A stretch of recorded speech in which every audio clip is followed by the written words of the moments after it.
Salam sejahtera teman-teman semua. Semoga damai Tuhan kita Yesus Kristus selalu beserta kita. Selamat datang di podcast Andy the Saint episode kedua. Mengapa saya Katolik? Di podcast ini saya akan mencoba menjawab pertanyaan besar ini dan semoga jawaban saya bisa membantu teman-teman yang Katolik untuk memperdalam kekatolikannya. Dan bagi teman-teman yang belum Katolik, semoga podcast ini bisa memberi sedikit gambaran tentang alasan mengapa seseorang bisa memilih menjadi Katolik. Sejujurnya pertanyaan ini tidak pernah benar-benar mengusik saya sampai kira-kira setahun belakangan ini. Sebelumnya ada sih di mana saya kurang nyaman dengan beberapa hal yang harus saya terima sebagai orang Katolik. Seperti misalnya bagaimana gereja kita menghormati Bunda Maria, intrik-intrik dalam hierarki gereja, kepemimpinan paus, skandal-skandal dalam gereja Katolik. Ada juga masa di mana saya jatuh dalam relativisme. Maksudnya gini, ikut gereja yang mana saja oke. Yang penting masih ikut Tuhan Yesus kan. Tapi belakangan ini entah mengapa, saya merasa perlu aja gitu untuk menjawab pertanyaan ini. Mengapa saya Katolik? Sedikit banyak mungkin ada juga dorongan dari rasa ingin untuk menjelaskan dengan sederhana kepada istri saya yang sebelum bergabung dengan gereja Katolik adalah seorang penganut Kristen Protestan yang cukup militan. But anyway, let's get started. Pertama, sepertinya saya ingin banget mulai dengan nama Katolik ini. Waktu kecil, sejauh yang saya ingat, istilah atau nama Katolik ini sering banget dibedakan dengan Kristen. By default, secara otomatis Kristen itu berarti Kristen Protestan. Seingat saya, waktu itu rasanya orang-orang Katolik juga gak mau ada nama Kristen dilekatkan di depan kata Katolik itu. Kristen ya Kristen Protestan. Katolik ya Katolik, titik, end of the story. Lama banget setelah itu, setelah belasan tahun dan beberapa SKS sejarah gereja kemudian, saya akhirnya menyadari kalau pembedaan itu salah. Semua pengikut Kristus ya disebut Kristen. Jelas banget ya dari Kisah Para Rasul bab 11 ayat 26. Orang-orang Kristen itu ya Kristen Protestan dengan berbagai turunan denominasinya dan Kristen Katolik. Ya agak aneh sih kedengarannya karena memang kata Katolik tidak pernah dimaksudkan buat ditempelkan setelah kata Kristen. But untuk membedakan dengan gereja Kristen lain, it still makes sense, masih masuk akal lah. Ngomong-ngomong, kenapa mesti pakai nama Katolik sih? Kata Katolik gak ada di Alkitab kan ya? Betul, kata Katolik itu memang gak ada di Alkitab. Tapi apa nama Katolik itu baru diperkenalkan belakangan ini? Setelah protes Romo Martin Luther mungkin? No. Fun fact, kata Katolik itu sudah dipakai sejak abad kedua. Tepatnya sekitaran tahun 107. Ditulis oleh Santo Ignatius dari Antioquia dalam suratnya kepada jemaat di Smyrna. Siapa sih Santo Ignatius ini? Santo Ignatius ini adalah uskup Antioquia yang menurut klaim Theodoret dari Cyrus, seorang teolog berpengaruh dan uskup Cyrus di abad kelima, ditunjuk langsung oleh Santo Petrus, paus pertama itu. Menurut tradisi gereja, Santo Ignatius adalah murid dari Rasul Yohanes. Kata Katolik sendiri berasal dari bahasa Yunani, Katolikos, artinya umum, menyeluruh, universal. Jadi ketika kata Katolik itu dipakai untuk menggambarkan gereja, simply put, gampangnya gitu ya, kata itu mau mengedepankan gereja yang satu secara universal, gereja yang menyeluruh, bukan gereja lokal tertentu di sebuah tempat yang terbatas oleh ruang dan batas geografis. Gereja Katolik adalah gereja yang merangkul segala bangsa, bahasa, dan golongan. Gereja Katolik untuk semua orang dan secara universal adalah satu tubuh mistik Kristus. Kalau kita mau menerjemahkan secara bebas surat Santo Ignatius, di mana dia menggunakan kata Katolik itu kurang lebih kayak gini. Janganlah ada orang yang melakukan apapun yang berhubungan dengan gereja tanpa uskup. Biarlah itu dianggap sebagai ekaristi yang pantas jika diselenggarakan oleh sang uskup atau oleh seseorang yang telah dipercayakan oleh sang uskup untuk melaksanakannya. Dimanapun uskup akan muncul, biarlah orang banyak juga ada di situ. Bahkan dimanapun Yesus Kristus berada, di situ ada gereja Katolik. Surat kepada jemaat di Smyrna, bab 8. Tidak heran kalau kemudian kata Katolik ini dipakai dalam rumusan syahadat panjang yang disepakati dalam Konsili Nisea, Konstantinopel 381. Aku percaya akan gereja yang satu, kudus, katolik, dan apostolik. Jadi sebenarnya jelas sih ya, kata Katolik tidak dimaksudkan untuk menggantikan kata Kristen apalagi berlawanan. Makanya tidak heran kalau dalam doa-doa di gereja Katolik kadang kita menemukan juga kata-kata Kristen yang tidak dimaksudkan untuk menunjuk gereja lain, tetapi menunjuk diri kita sendiri. Ya karena kita memang orang Kristen, pengikut Kristus. Ada juga Romo yang saya pernah dengar memakai istilah orang-orang Kristen yang Katolik. Menarik. Mungkin maksudnya para pengikut Kristus yang satu secara universal di bawah satu pimpinan Bapa Suci sebagai penerus Rasul Petrus yang telah diberikan kunci kerajaan surga oleh Tuhan Yesus sendiri dalam Injil Matius bab 16 ayat 19. Oke, itu tentang kata Katolik. Sekarang saya ingin mencoba untuk mulai menjawab pertanyaan besar itu. Mengapa saya Katolik? Tahap demi tahap. Mengapa saya Katolik? Pertama, karena orang tua saya Katolik. Dan gereja Katolik itu sejak dulu mengenal yang namanya baptisan bayi. Jadi apakah saya tidak punya pilihan lain? Mungkin iya. Tapi tidak punya pilihan tidak selalu berarti buruk kan? Contohnya gini. Waktu kamu masih bayi dan tiba-tiba demam, apakah kamu punya pilihan ketika orang tuamu memberikanmu obat? Orang tua pasti mau yang terbaik untuk anak mereka. Apalagi jika ini bukan hanya soal keselamatan badan, tapi soal keselamatan jiwa. Orang tua mana yang tidak ingin agar anak mereka segera dimateraikan sebagai milik Tuhan kalau mereka tahu bahwa dengan itu anak mereka akan memperoleh keselamatan jiwa? Saya pernah bermenung sih soal ini dan pernah juga terbersih tanya, bagaimana ya kalau seandainya orang tua saya bukan orang Katolik? Apakah saya akan mengenal Tuhan Yesus yang hidup itu? Saya akhirnya ingat dengan sabda Tuhan Yesus yang ini. Tidak ada seorang pun yang dapat datang kepadaku jikalau ia tidak ditarik oleh Bapa yang mengutus aku, dan ia akan kubangkitkan pada akhir zaman. Injil Yohanes bab 8 ayat 19. So, jangan pernah menganggap hubunganmu dengan Kristus itu sebagai sebuah kebetulan, apalagi karena tak ada pilihan. Tidak ada seorang pun, tak seorang pun ya, yang dapat datang pada Tuhan Yesus kalau Bapa tidak menariknya. Dengan begitu, ya saya akan berusaha mati-matian untuk tidak menyia-nyiakan rahmat Bapa ini. Saya percaya, saya bisa datang pada Tuhan Yesus karena Bapa yang menarik saya. Well, meskipun begitu, mengalami sendiri yang namanya baptisan bayi, saya pernah merasa di-challenge sih. Meskipun sudah yakin dengan alasan mengapa saya dibaptis bayi, tetap saja fakta itu menuntut sebuah penjelasan setidaknya untuk mereka yang memang jujur mencari kebenaran. Iman kepada Kristus memang adalah rahmat Bapa. Tetapi seperti kata Santo Anselmus, fides quaerens intellectum. Faith seeking understanding. Iman itu mencari pemahaman. Meskipun harus kita sadari kalau nggak semua hal tentang iman bakal sanggup kita pahami secara sempurna. Oke, balik ke challenge soal baptisan bayi dalam gereja Katolik.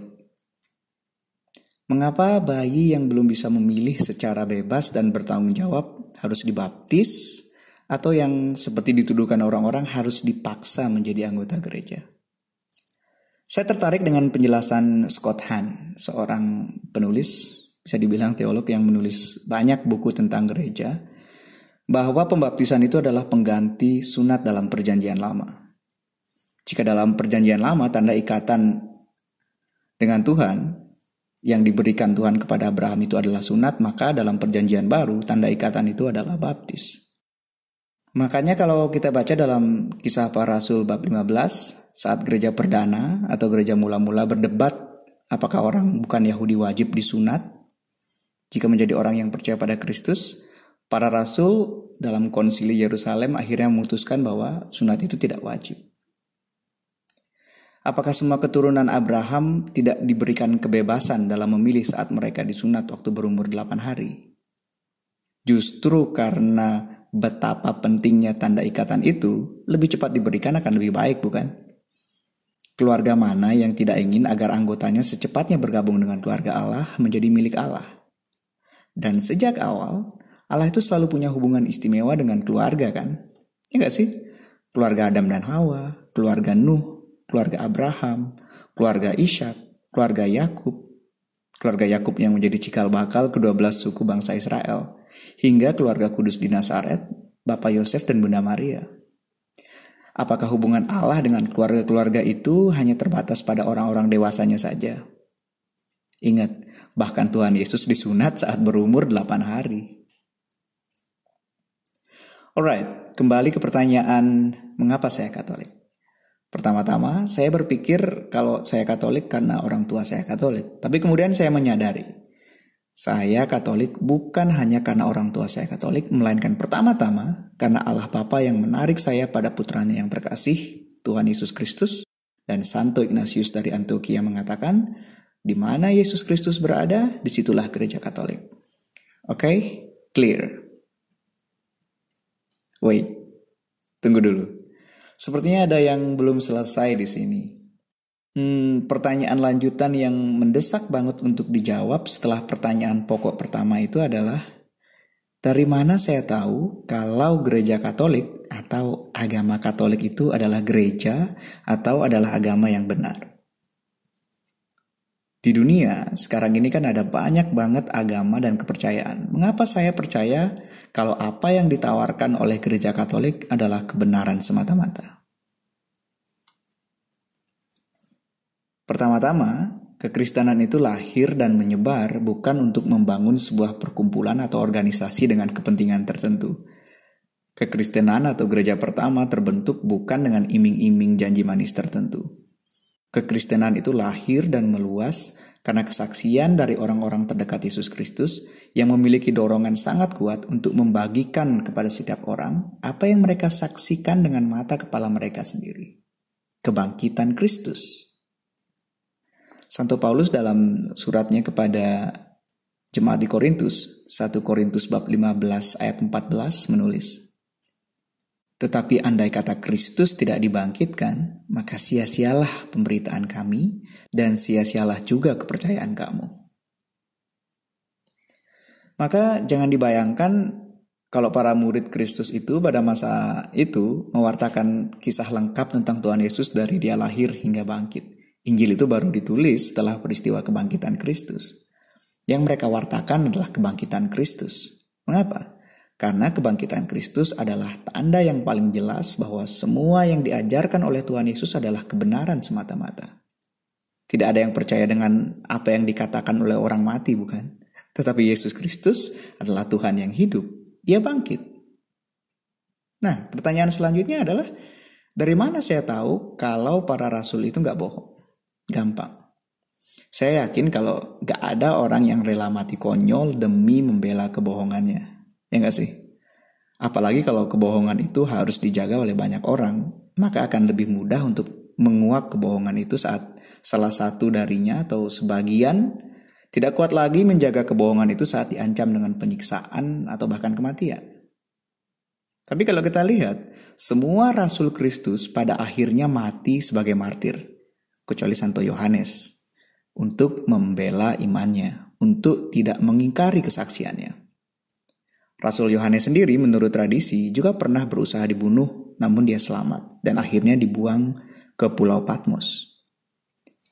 Mana mungkin penyiksaan dan pembunuhan membuat mereka gentar kalau mereka melihat sendiri Yesus Kristus guru mereka yang telah disiksa dan mati di kayu salib bangkit setelah 3 hari. Bahkan mengajar mereka setelah dia bangkit dan naik ke surga di hadapan mereka. Saya pernah membaca sebuah buku yang sangat menarik yang berjudul Cold Case Christianity, ditulis oleh J. Warner Wallace. Dia bukan seorang Katolik, tapi buku ini bagus untuk menambah wawasan, terutama untuk melihat sudut pandang seorang detektif kasus-kasus pembunuhan lawas mengenai kesaksian yang tercatat dalam Injil. Dulunya dia bahkan seorang ateis yang berpuluh-puluh tahun bekerja sebagai detektif kasus pembunuhan yang lawas yang sudah dibekukan. Dari rasa ingin tahunya, Wallace mencoba menyelidiki klaim-klaim Injil dan Perjanjian Baru. Seperti dia menyelidiki catatan-catatan saksi mata, kasus-kasus pembunuhan lawas yang pernah dia selidiki. Pada akhirnya dia sampai pada kesimpulan yang mengejutkan. Kekristenan adalah kasus yang sama meyakinkannya dengan kasus lainnya yang telah dia pecahkan sebagai seorang detektif. Dia kini adalah seorang penginjil Kristen dengan gelar master dalam teologi. Oke, jika kesaksian para rasul dan kesaksian kitab-kitab Perjanjian Baru itu benar, mengapa harus gereja Katolik? Bukannya kesaksian itu bisa kita terima juga di gereja-gereja Protestan? Saya memilih gereja Katolik karena gereja Katolik dapat menarik garis sejarahnya ke belakang sampai kepada waktu Tuhan Yesus bersabda kepada Rasul Petrus, "Dan aku pun berkata kepadamu, engkau adalah Petrus, dan di atas batu karang ini aku akan mendirikan jemaatku, dan alam maut tidak akan menguasainya. Kepadamu akan kuberikan kunci kerajaan sorga. Apa yang kau ikat di dunia ini akan terikat di sorga, dan apa yang kau lepaskan di dunia ini akan terlepas di sorga." Injil Matius bab 16 ayat 18-19. Rasul Petrus adalah paus pertama, dan kepemimpinan itu diteruskan secara turun-temurun sampai sekarang, hari ini tahun 2021, ke paus yang ke-266, yaitu Paus Fransiskus. Gereja Kristen lain mungkin akan dengan mudah bisa menyebut nama pendiri gerejanya. Tapi orang Katolik mungkin akan berpikir sejenak. Mengapa? Karena gereja Katolik telah ada sejak awal, lebih dari 2000 tahun yang lalu, dan banyak orang Katolik yang gak aware, yang gak sadar kalau gerejanya didirikan oleh Kristus sendiri. Dan by the way, sabda Yesus kepada Rasul Petrus itu sangat penting untuk dilihat sebagai pemberian otoritas kepada Petrus. Petrus adalah pemegang kunci kerajaan sorga. Dalam gereja Katolik, otoritas ini amat tampak dalam otoritas pengajaran. Tidak semua orang dalam gereja Katolik bebas menafsirkan kitab suci sesuai dengan keinginannya sendiri. Bapak Paus dibantu oleh para kardinal dan para uskup memiliki tim badan khusus gereja yang memastikan semua ajaran gereja Katolik yang secara resmi diedarkan tidak sesat. Jadi dalam gereja Katolik, sumber ajaran bukan hanya kitab suci, melainkan juga tradisi dan magisterium. Magisterium itu kewenangan gereja untuk mengajar. Mengapa tradisi dan magisterium itu penting sebagai pendamping Alkitab? Ya karena Alkitab itu dapat saja ditafsirkan secara berbeda oleh orang-orang yang tidak bertanggung jawab untuk mendukung kepentingannya. Bayangkan jika orang hanya berpegang pada Alkitab tanpa melihat apa yang para bapak-bapak gereja katakan tentang itu, dan tanpa ada otoritas yang menjaga maksud awal dari kitab-kitab itu. Akan sangat mudah terjadi perpecahan. Katakanlah jika si A dan B memiliki pandangan yang berbeda soal ayat tertentu dalam Alkitab. Jika tidak ada otoritas gereja sebagai penengah dan sebagai penafsir yang sah, maka si A akan menganggap pandangannya benar. Begitu juga dengan si B. Hasilnya, si A akan membangun kelompok yang sejalan dengannya, si B pun akan membangun kelompok yang sejalan dengannya. Apakah Kristus menginginkan gereja yang seperti itu? Dan lagian, gereja itu ada sebelum Alkitab ada. Alkitab adalah bagian dari tradisi. Siapa yang mengelompokkan kitab-kitab itu dengan bimbingan Roh Kudus sehingga menjadi satu buku seperti yang kita punya sekarang? Ya para uskup. Jimmy Akin, seorang apologet Katolik, bahkan menulis sebuah buku yang berjudul The Bible is a Catholic Book. Terjemahan bebas ke bahasa Indonesianya kurang lebih, Alkitab itu adalah sebuah buku Katolik.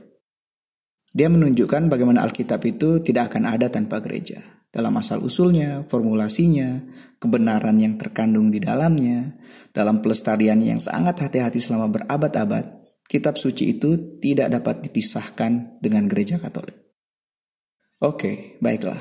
Gereja Katolik mengklaim sebagai gereja yang diwariskan langsung oleh Kristus sendiri. Dan kepemimpinannya secara jelas memang dapat ditarik ke belakang sampai pada Rasul Petrus. Tapi bagaimana dengan hal-hal yang nampak aneh dalam gereja Katolik?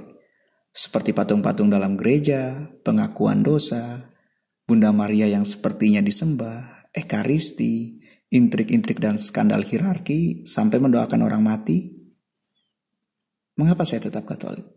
Sepertinya saya harus menjawab pertanyaan-pertanyaan itu di podcast episode berikutnya. Saya merasa bakal terlalu panjang aja kalau dibahas di podcast episode kali ini. Pertanyaan-pertanyaan itu bakal saya jawab di podcast berikutnya dengan judul Mengapa Saya Tetap Katolik. Begitu dulu buat podcast episode kali ini. Sampai jumpa di podcast berikutnya. Tuhan Yesus memberkati. Ad Maiorem Dei Gloriam.